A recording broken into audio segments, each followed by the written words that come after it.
Right. And social anxiety or whatever kind of mental illness anyone is dealing with is something you have to push through.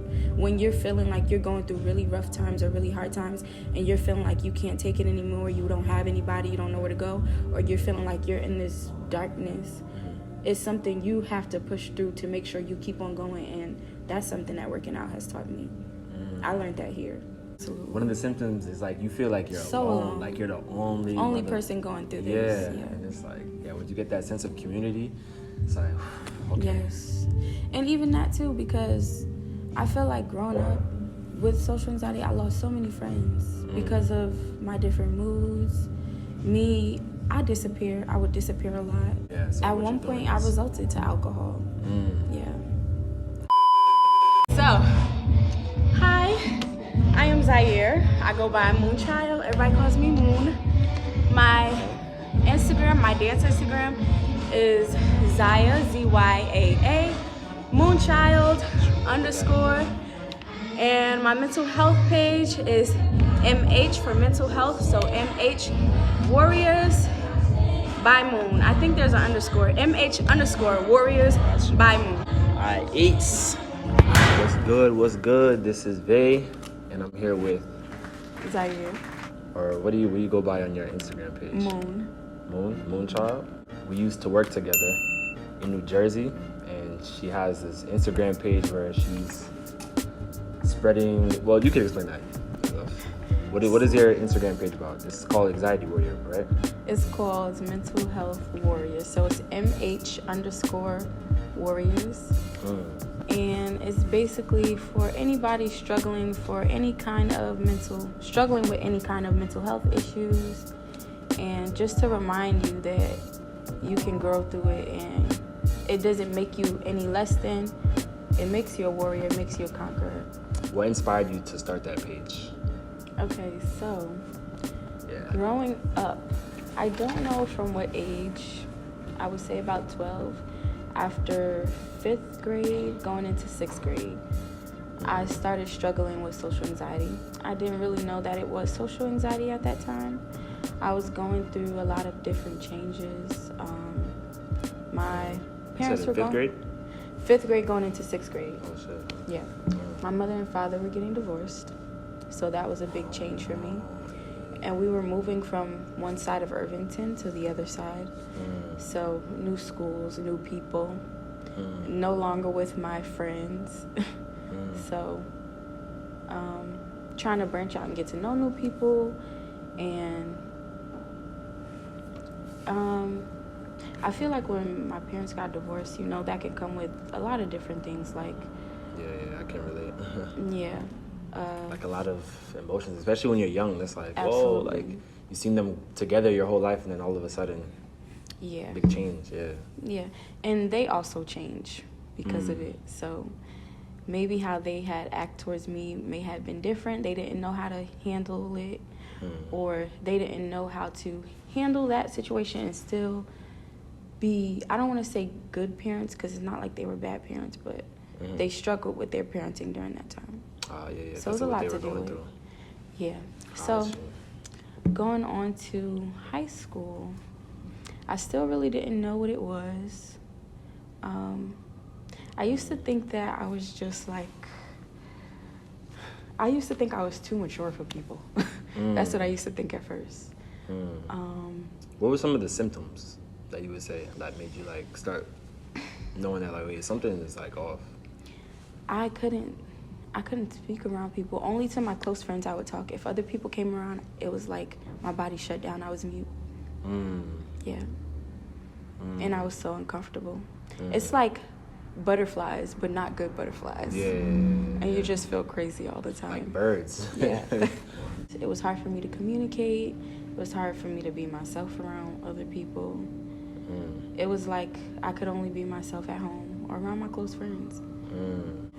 I would say when I got to college, that's when I started doing more research about it, looking up my symptoms, because I wanted to know what's going on. Because I've been through that too. Yeah, I can get obsessive. Very. Yeah. When I got to college, it was so stressful because you obviously have to interact all the time. You have professors, you have to do group projects, all kinds of different things. So just being on campus with so many people, it was nerve-wracking every day for me. Even like walking past a security guard every day drove me insane because I knew I was going to have to speak to him. So some days I didn't even want to go to class. Yeah. So that's definitely like social anxiety kind of thing. Yeah, absolutely. Like when every interaction feels like a full-time job. Yes. Yeah. Absolutely.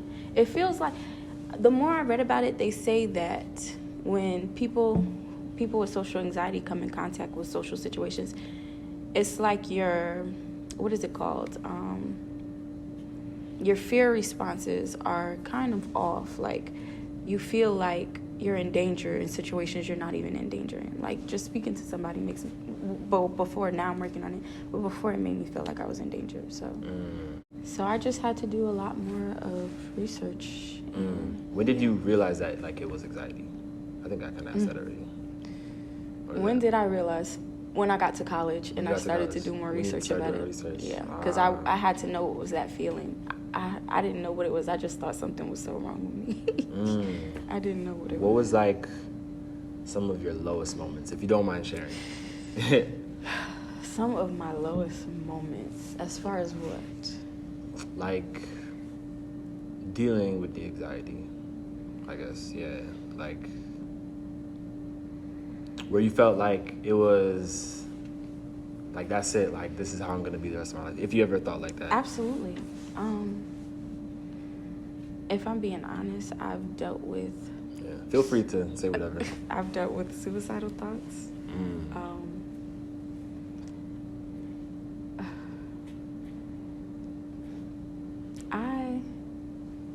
It's so much. Yeah? Anything you want to say? No pressure.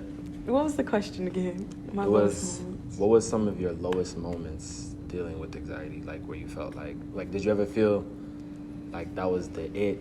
Like, I'm never gonna heal, or just like hopeless, basically? I used to always feel that way. I think that I had to learn to be more proactive in changing it, because like every person I would go to about it, they say, you know, you got to put yourself out there. You have to do things that make you uncomfortable, because people with anxiety fear judgment. We fear putting ourselves out there. We fear doing things that make us uncomfortable. Yeah. That's the root cause of it. Like, fear. It's fear-based. Like, absolutely. So anytime we feel uncomfortable or we feel judged, we turn into hermits, and we don't want to do anything. I can relate. So it's like, if you feel that way all the time, it's like somebody telling you to just put yourself out there. To you, that's not the answer. I can't do that. Yeah. It sounds like jumping off a bridge almost. Yes, it does. Crazy. It does. Because people don't really understand, like, people that don't understand it, they just think it's just, it's all in your head and you just, flip the switch. But it's like kind of a gradual thing. Because even till this day, like, I'm still learning more, so I'm taking steps by steps. And there's always that, like, 1 step forward, 2 steps back kind of thing. And even, I just want to get into this because this was another moment for me. The show's yours. Last year, when I started to be more proactive about my social anxiety, when I made the mental health page, as a dancer, I get very, very nervous.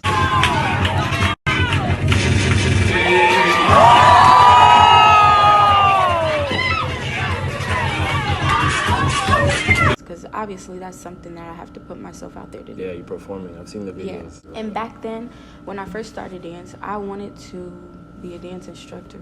I wanted to be a backup dancer. I wanted to do all kinds of different things. But obviously with social anxiety, it's very hard to do those things. And at some point I said, I give up. Like, what am I going to do? I can't follow my dreams if every time I get in front of a camera, I'm too scared to dance. Or I can't talk to people. I can't network. I can't socialize, Right. So I kept working on it, and I'm still working on it. I continue to work on it. Yeah. But last year, I had went to a dance event, and I really wanted to push myself to freestyle, because freestyling is something that's very hard. I'm getting better at it now, but it was something that was very hard to do because it's not like choreographed. So you just got to do it on the spot. Choreograph. Educate me. What's that mean? Choreograph meaning like a dance that you prepared already. versus just dancing off the top of your head. Oh, okay.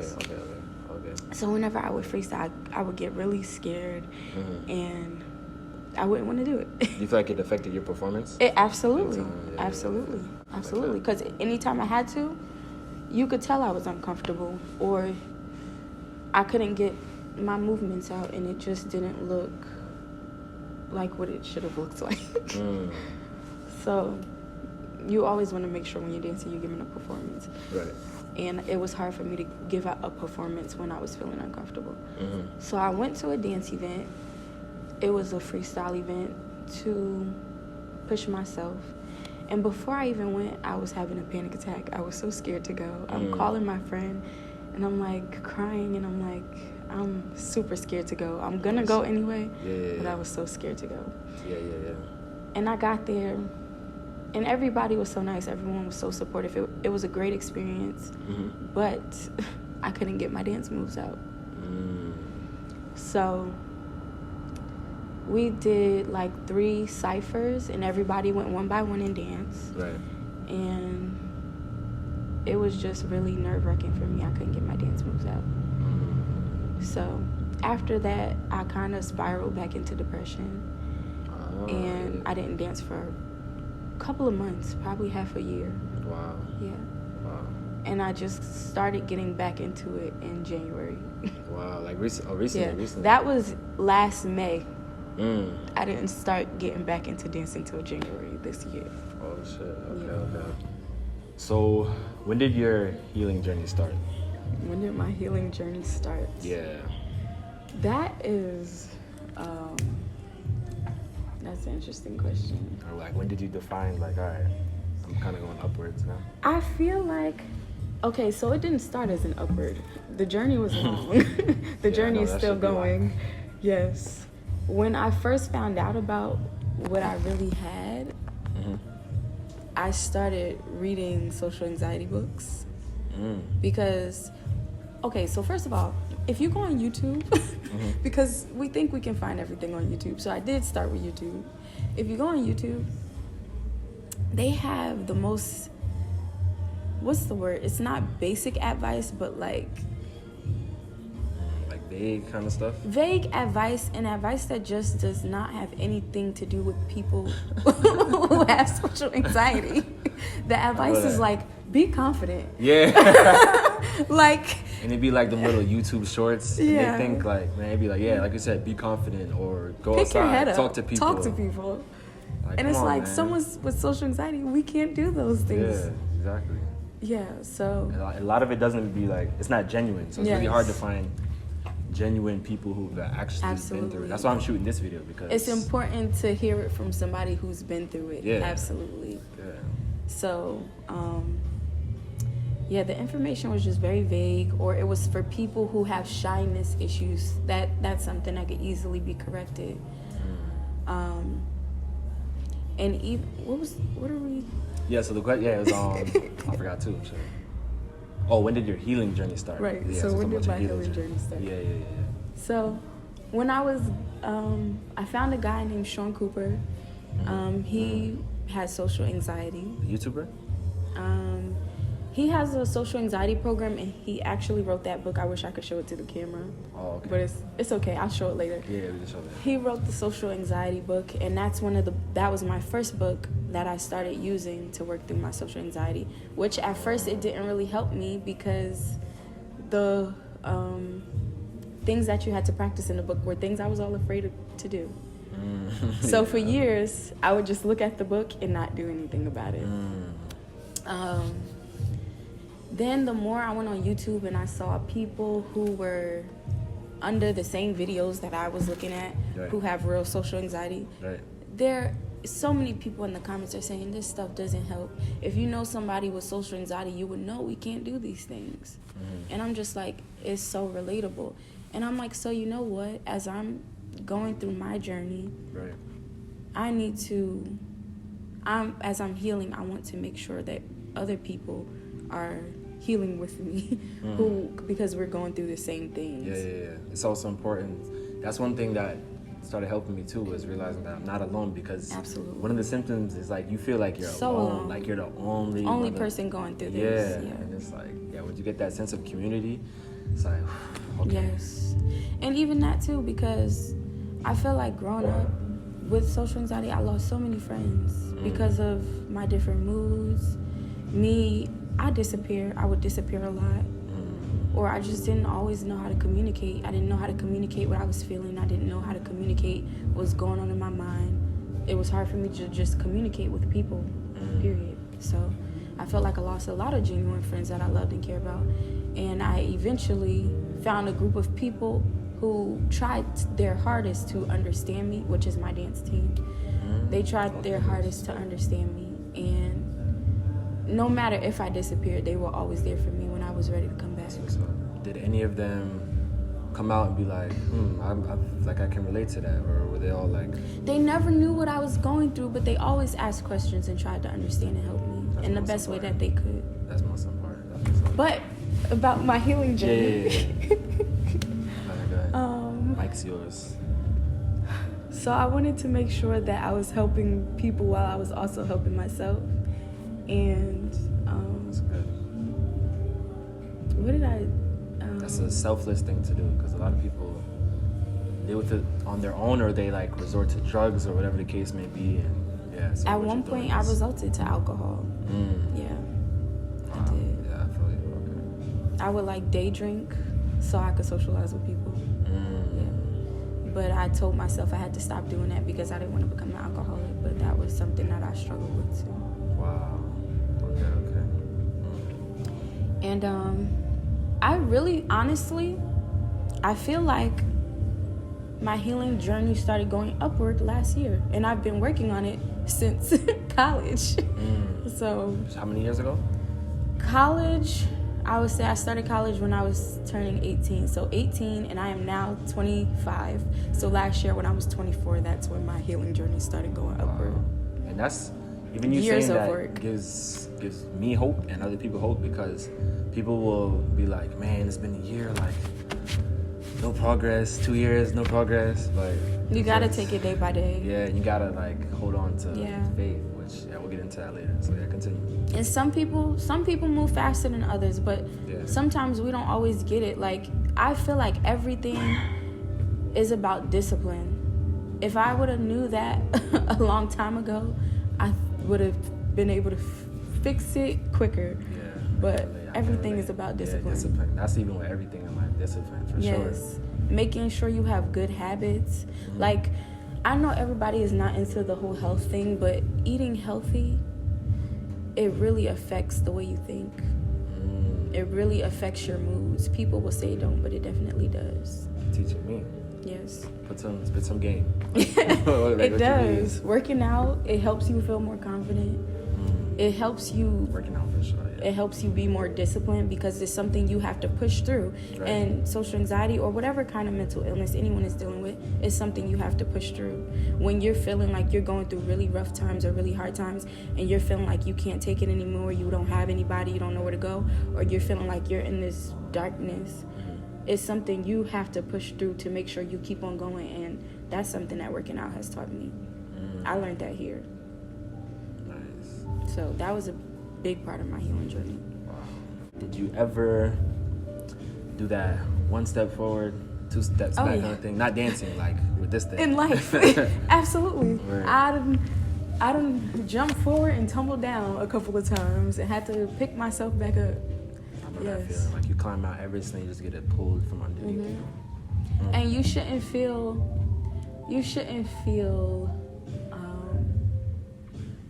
what is the word I'm looking for? You shouldn't feel discouraged when you feel knocked down. A lot of times I used to feel discouraged when I felt knocked down, and I feel like that's what took my process so long. Like if my book told me to say hi to a person today, and I saw a person and I got scared, and I'm like, I can't say hi. I felt like I was never going to be able to fix anything. I can relate. At one point, like when I was dealing with what I was going through, I went like a whole year, and that 1 year was like amazing. This is very recently. I went to Alaska, this place, and then I'm just thinking like, all right, that's it, no going back. Like I'm moving forward. All of a sudden, it would just hit me like, bam. I'm like, what? I didn't want to believe I was feeling the same feelings again. I'm like, no, like, what am I doing wrong? I started panicking. Yes. Same. That's what I told you. I disappeared 6 months. From May to January. Yeah. So I think, like, when you go through stuff like that, you have to remember, like, that's when you need to start practicing those good habits again. Like, something I like to do is affirmations. I see that on your page. If you come in my house, they're all on my walls. For real? They're everywhere in my room. Learning from you. They're on my phone, in my notifications. I keep affirmations everywhere because it keeps you going. Sometimes I could be having a bad day and the affirmation pop up on my phone. And sometimes it has to do with whatever I'm feeling that day. And I'm like, wow, I needed that. You got to affirm yourself. Yeah, it's so important. And just practicing good habits. When I started to spiral, it was so hard for me to do any of the things that helped me stay positive and helped me stay in a good mind state. But eventually I had to get back to it because that was the only way I was going to be able to pick myself up. Journaling helps. It was very hard for me to journal when I was depressed, but eventually I was able to do it again. Sometimes if I didn't write nothing other than what I was grateful for, until I could write a bunch of pages again.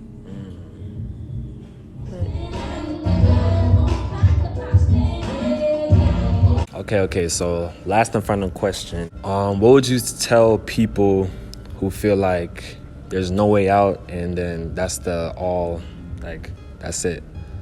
People who feel hopeless. People who feel hopeless.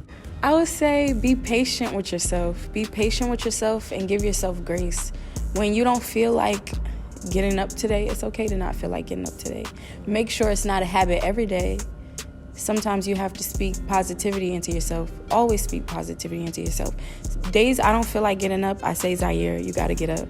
You wanna be better, you gotta get up. When I didn't feel like working out because I was too sad to do it, Zyaire, you wanna feel better, you wanna look better, whatever it is that I want, I speak that into myself and I say, you gotta do it.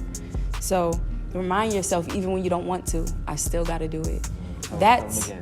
Remind yourself that when you feel like you don't want to do it, you still have to do it. That's something very important to learn. So important to learn. That's where discipline comes in. Discipline, absolutely. And if you don't learn that, you're going to have a hard time. What got you into dancing? What got me into dancing? Yeah, like when did you start? I was dancing since I was little. My mother, I think I was 5 when I started dancing. My mother had me in ballet, tap, jazz, hip hop.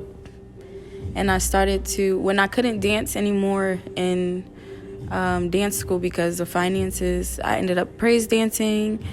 In school, I was dancing, doing cheerleading, different things like that, choreographing for a cheerleading team. Yeah, it just became a passion for me. Nice. So hit the moonwalk right now.